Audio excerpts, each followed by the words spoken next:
नमस्कार। पॉलिटिक्स में आप सबों का स्वागत है। और आज हम पॉलिटिक्स में बात उस पॉलिटिक्स की कर रहे हैं जो पॉलिटिक्स हैरान करने वाला है। वाकई में वो पॉलिटिक्स जिस पॉलिटिक्स में मोदी हमेशा 56 इंच के सीना वाले मोदी की तरह एक्ट करते थे। कोई सोच नहीं सकता था कि मोदी की सरकार में लड़कों के सड़क पर आने के बाद इस्तीफा देना पड़ेगा।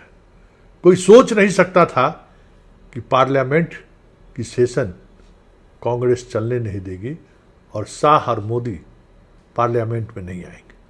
कोई सोच नहीं सकता था कि राहुल गांधी किसी मुद्दों को लेकर सड़क पर उतरे और मोदी की सरकार उनकी बात मान ले। जी हाँ, कॉकरोच पार्टी कहते थे कि झुकने वाले झुकेंगे जरूर, झुकाने वाला होना चाहिए। तो उस समय में हम लोगों को लगता था कि ना ना ना ना, मोदी सरकार तो इस्तीफा, राजनाथ सिंह कह भी रहे थे इस्तीफा तो नहीं देंगे। लेकिन आज जो कुछ भी हुआ, जंतर मंतर पर जो हुआ सबको पता ही, लेकिन आज जो हुआ वो हैरान करने वाली बात है। वाकई में मोदी सरकार बुरी तरह से डर चुकी है। चंद मिनट पहले तक मोदी सरकार के मंत्री जो गरज रहे थे, गिरिराज सिंह और जेपी नड्डा, हमारे गिरिराज दा भी एकदम उबाल मार रहे थे और वो उबाल मारते रह गए। दिल्ली की पुलिस ने एफआईआर दर्ज कर दी। जरा सुनिए जेपी नड्डा को भी, गिरिराज दा को भी और राहुल गांधी को भी। राहुल गांधी जी, आपसे मैं एक ही चीज पूछता हूं, 12 साल में एक भी देश के अंदर या देश के बाहर देश हित में आपका बयान आया हो? केवल देश को तोड़ना अगर नियति आपकी बन गई है तो देश के लोग कभी आपको माफ नहीं करेंगे। आज पूरा देश एक बार फिर से राहुल गांधी की उस सस्ती और ध्यान भटकाने वाली राजनीति का गवाह बन रही है, जिसका प्रदर्शन उन्होंने आज संसद मार्ग थाने के बाहर जो किया वो सबने देखा है। राहुल गांधी जी का आज का यह धरना न तो छात्रों के लिए है और न ही न्याय के लिए है। यह कांग्रेस पार्टी की राजनीतिक हताशा का प्रतीक है और राहुल गांधी की फुटेज खाने की भूख है। पूरा देश जानता है कि 20 जुलाई की घटना को लेकर माननीय सर्वोच्च न्यायालय ने पहले ही संज्ञान ले लिया है और पूर्व जज की अध्यक्षता में एक 5 सदस्यीय उच्च अधिकार प्राप्त समिति का गठन भी किया गया है। जब देश की सबसे बड़ी अदालत मामले की जांच कर रही है तो आज थाने के बाहर जाकर कैमरे के सामने बैठकर राहुल गांधी क्या साबित करना चाहते हैं? क्या नेता प्रतिपक्ष का देश की न्यायपालिका पर विश्वास नहीं है क्या? सच्चाई यह है कि राहुल गांधी खुद को सुर्खियों में जिंदा रखने के लिए यह कैमरा जीवी ड्रामा कर रहे हैं। आज जब राहुल गांधी संसद मार्ग में डीसीपी ऑफिस पहुंचे तो उन्होंने स्पष्ट रूप से बताया गया कि दिल्ली पुलिस की क्राइम ब्रांच पहले से ही 20 जुलाई के सभी मामलों में सघन जांच कर रही है। डीसीपी ने यह भी बताया उनको और आश्वासन दिया कि वे इस मामले में जो क्राइम ब्रांच को आपने कहा है वह उनको भेज दिया गया है और क्राइम ब्रांच इसकी जांच कर रही है। प्रशासन के इस स्पष्टीकरण के बावजूद धरने पर बैठ जाना राहुल गांधी के हठ योग को दर्शाता है और हठ योग के साथ साथ हताशा को भी दर्शाता है।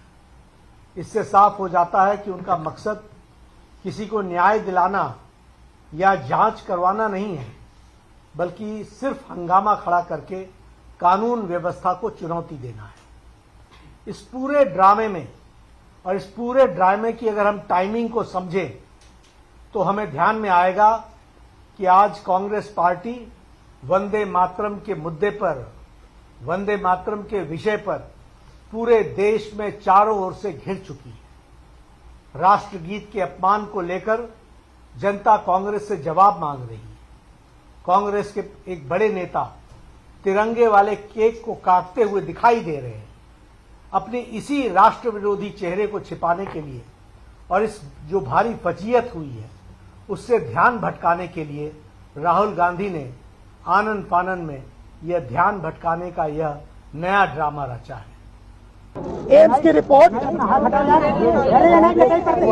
लेडी हार्डन की रिपोर्ट, जिसमें साफ लिखा है कि इनको एम्स की एरी, जिसमें साफ लिखा है कि इनके शरीर में 200 से ज्यादा छर्रे हैं, आंख में 3 छर्रे हैं, आंख इनकी खो गई है, उस आंख से वो नहीं देख पाएंगे और इनके दिल के पास, बिल्कुल दिल के पास छर्रे हैं जो छुए नहीं जा सकते हैं। दिल्ली पुलिस ने कहा कि हमने छर्रे नहीं चलाए, तो एक ही सवाल है, अगर आपने नहीं चलाए तो किसी ने तो ये छर्रे चलाए होंगे, शायद किसी और ने इन पर छर्रे चला दिए, और अगर किसी और ने नहीं चलाए तो पता नहीं, शायद इन्होंने ही छर्रे चला दिए हों। मगर क्राइम तो हुआ है क्योंकि इनके शरीर में छर्रे हैं। हम सिर्फ ये कह रहे हैं कि एफआईआर दर्ज कीजिए, एफआईआर दर्ज कीजिए। हिंदुस्तान का एक युवा है, उनकी मम्मी यहाँ पे ज्योति खड़ी है, उनके पिता दीपक है, साहिल है ये, और हम सिर्फ ये कह रहे हैं कि प्लीज एफआईआर दर्ज कीजिए।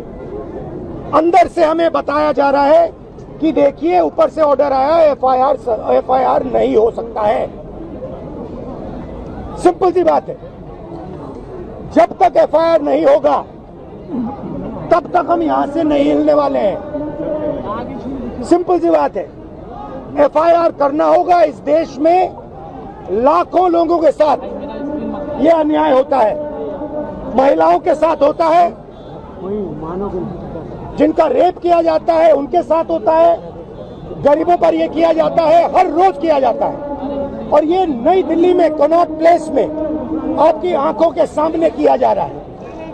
इसीलिए हम सिर्फ एक मांग है हमारी, एफआईआर, डीडीआर और जो इन्वेस्टिगेटिव ऑफिसर है उसका आप नाम हमें बता दीजिए, हम चले जाएंगे।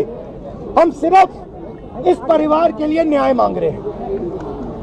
और हमें बताया जा रहा है कि हिंदुस्तान में युवा पर गोली चलाई जा सकती है। दिखाइए, यहाँ दिखाइए कि किस तरीके का आज हाई वोल्टेज ड्रामा हुआ। बीजेपी के तमाम योद्धा राहुल पर हमला करना शुरू कर दिए, अर्बन नक्सल तक कह दिए। लेकिन हुआ क्या? आखिरकार दिल्ली की सरकार, भारत की सरकार को झुकना पड़ा और पैलेट गन से घायल लड़के के बयान पर अज्ञात लोगों के खिलाफ एफआईआर दर्ज करनी पड़ी। यह संकेत है कि मोदी की सरकार पूरी तरह से डट चुकी है।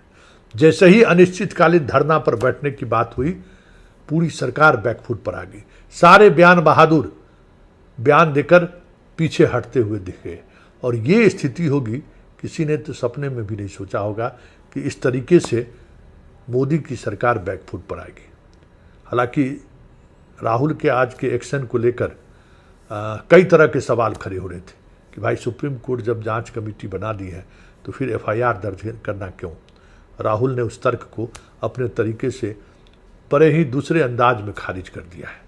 लेकिन सवाल वो नहीं है, सवाल ये है कि राहुल के आज के एक्शन के बाद जिस तरीके से पूरी सरकार बैकफुट पर दिख रही है, मुश्किल होगा 2029 तक सत्ता और शासन में मोदी का बने रहना।